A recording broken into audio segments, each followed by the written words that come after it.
कायर, एक बार बैराग आ गया, एक बार जाग आ गई और फिर बिछोने पे पड़े रहना, ये कोई बात है? हम तो ऐसी बातों को नहीं मानते। तेरा भाई कमजोर है, कायर है, जो बैराग आने के बाद घर में रुकता है। अब हमारी बहनों को भाई के बदले में कुछ कहा तो सर नहीं होता थे, मने चाहिए जितनी गालियां दो, मारा भाई ने कही नहीं क्यों नो, मारा बाई ने कही नहीं क्यों नो, मारा भाई ने कही नहीं क्यों नो, मारा भावसा ने कही नहीं क्यों नो। हमारी बहनें पियर के मामले में बड़े भावुक हो जाती है, और भाई को कायर कहा और उसको भी एकदम से तीर चुभा। कहा बोलना बड़ा सरल है, उठाई जीभ लगाई तालू को कि तेरा भाई कायर है और आप कौन हो? अभी तक इतनी उम्र हो गई, आधे बूढ़े हो गए हैं, तब तक तो पत्नियों के हाथ से स्नान करने की मन में आती है, और मेरे भाई को कायर कह दिया। कहना बड़ा सरल होता है, करना बड़ा कठिन होता है।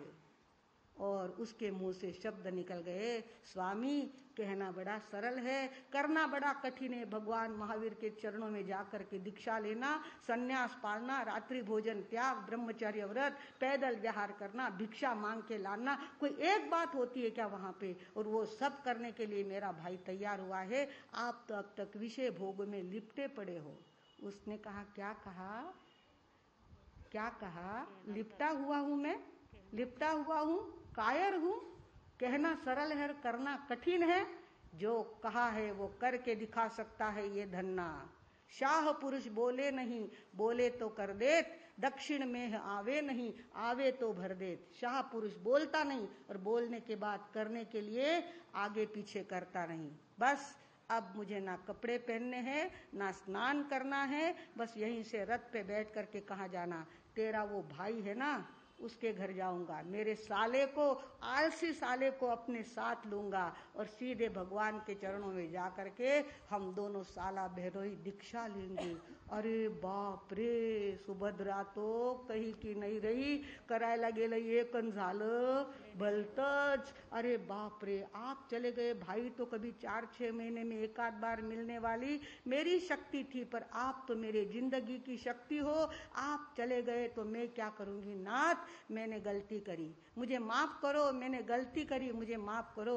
अब मैं वापिस ऐसा नहीं बोलूंगी, आपको कायर कभी नहीं कहूंगी, पर आप अपने विचार बदलो, आप अपना स्नान करो, आप अपने कपड़े पहनो, आप पहले जैसे हो जाओ। अब होना नहीं, हो गया सो हो गया, बन गया सो बन गया। अब ये धन्ना अपने घर में वापिस नहीं जाएगा, अपने कपड़े नहीं पहनेगा, नहीं तो भी वहां जाकर के कपड़े बदलने ही है, तो यहाँ ऊपर से कपड़े पहने तो क्या, और पुरुषों के लिए क्या फर्क पड़ता है? कहीं भी स्नान कर लेते, कहीं भी उगाड़े हो जाते, उनको सब चलता है। ऐसे ही रथ पे बैठने को तैयार हो गए और रथ पे बैठ करके कहाँ गए हैं? धन्ना जी के, शालीभद्र जी के द्वार पे गए और वहां जा करके, ओ शालीभद्र जी, ओ साला साहब, जरा इधर देखो, कब तक दिन गिनते बैठोगे? बैराग आया है, एक दिन का भी भरोसा है क्या जिंदगी का? चलो नीचे उतरो, अब दिन गिनना बंद करो, नीचे उतरो, मैं भी तुम्हारे साथ चलता हूँ। ओहो, बहनोई साहब आ गए मुझे बुलाने के लिए और भगवान की सेवा में जाने के लिए। शालीभद्र जी को नीचे उतरना ही पड़ा। और माँ जी ने देखा कि इकलौता जवा भी दीक्षा लेने को तैयार हो गया, इकलौता बेटा भी दीक्षा लेने को तैयार हो गया। बाप रे बाप, ये क्या मेरे जिंदगी में प्रसंग आ रहा है। और माँ जी तो नीचे उतरी, साला बहनों बग्गी रथ में आगे बैठ गए, पीछे माँ जी जाके धीरे से रथ में बैठ गई। रथ दौड़ता हुआ कहाँ पहुंचा? जहाँ भगवान महावीर का व्याख्यान चल रहा था, वहां पर जाकर के रथ उतरा, सभा में जाके बैठे। सभा जब पूरी हुई तो माँ जी उठ करके खड़ी हुई और कहा कि भगवान, आपके सेवा में तो देवी देवता आते हैं, 64 प्रकार की 64 प्रकार के इंद्र इंद्राणी आते हैं, आपका व्याख्यान का स्टेज देवी देवता सजाते हैं, आपकी सेवा में तो किसी चीज की कोई कमी नहीं है। किंतु आज ये छोटी सी ना चीज औरत, आपका अपना इकलौता बेटा और इकलौता जवई आपके चरणों में अर्पित करने के लिए आई है। इनको आप स्वीकार करें और आपका ये निर्ग्रंथ मार्ग इनको प्रदान करें। सारी सभा अवाक रह गई। हमारे शहर का सबसे श्रीमंत लड़का शालीभद्र और हमारे शहर का एक पावरफुल आदमी धन्ना, ये दोनों दीक्षा लेने के लिए तैयार हो गए हैं। भगवान महावीर के ज्ञान में सब कुछ ये दिख रहा था।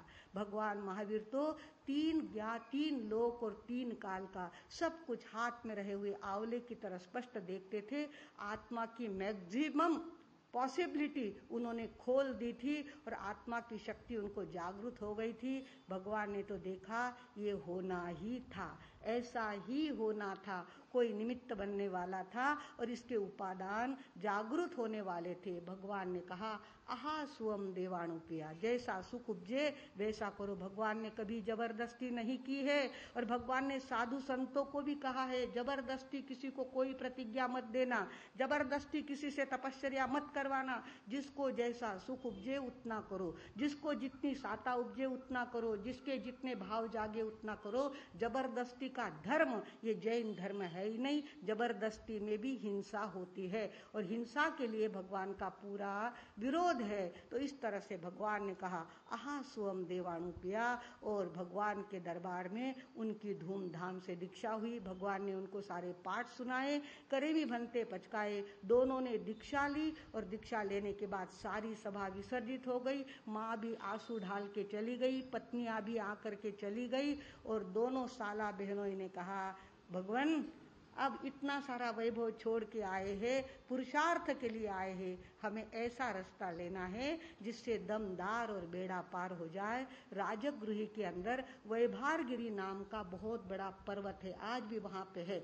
आज उसकी हालत बहुत बेकार हो गई है, वहां के हीरे सारे ऊपर चले गए और उस समय लड़ाइयाँ बहुत होती थी, साड़ू में, भाई भाई में लड़ाइयाँ होती थी। तो वो कचरा पट्टी आज वहां पे है। बिहार की हालत बहुत दयनीय है, पर उस समय वैभारगिरी पर्वत अपने आप में एक शानदार पर्वत था। और दोनों साला बहनों ने कहा कि भगवान हम तो वहां जाकर के तपश्चर्या करना चाहते हैं, तपश्चर्या करके शरीर को सुखाना चाहते हैं और शरीर सूख जाने के बाद अंतिम समय में संथारा लेकर के हमको अपनी आत्मा की शक्ति को आजमाना है और मुक्ति का पथ अपनाना है।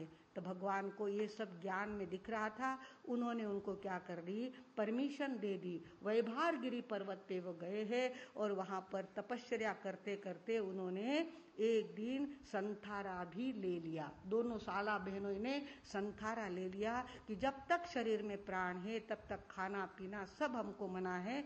इस तरह से संथारा ले लिया। और संथारे का एक प्रयोग होता है पादोपगमन संथारा। पादोपगमन संथारा, पेड़ अगर आंधी तूफान आवे और पेड़ नीचे गिर जाए तो वो जैसी हालत में गिरा है वैसा ही रहता है, फिर वो हिलता नहीं है। इस तरह से संथारा लेने के समय जैसी शरीर की स्थिति थी वैसी हम रखेंगे, करवट तक बदलेंगे नहीं, मुंह से कुछ मांगेंगे नहीं, पानी तक मांगेंगे नहीं, ऐसा संथारा उन्होंने लिया। धन्ना जी ने तो अपनी पक्की आंखें बंद कर ली, ना अब किसी को देखना, ना सूंघना, ना खाना, ना चबाना, कुछ भी नहीं। और शालीभद्र जी ने भी आंखें ढक ली। माँ जी तक समाचार पहुंचे कि आपके जवाई ने और आपके बेटे ने संथारा ले लिया है और वैभारगिरी पर्वत पर तपश्चर्या करते करते शरीर को सुखा दिया है। तो माँ जी रथ लेकर के वहां पर पहुंची, ऊपर चढ़ी। ऊपर चढ़ने के बाद धन्ना जी ने तो ना आंख खोली, ना कान टौकारे, कुछ नहीं किया। पर शालीभद्र जी के थोड़ा सा नरम स्वभाव था उनका, ऐसी धीरे से आंख खोल के उन्होंने देख लिया। उतने में ये निसर्ग का नियम ऐसा है कि शालीभद्र जी ऊर्ध्व गति के स्वर्ग में गए और धन्ना जी सीधे मोक्ष में चले गए, मुक्त ही हो गए। इस प्रकार ये कथा 2500 वर्ष पहले हमारे ही धरती पे बनी हुई है। और दोनों के बीच में झगड़ा हुआ। किन के दोनों के बीच में? धन्ना और सुभद्रा के बीच में झगड़ा क्या हुआ?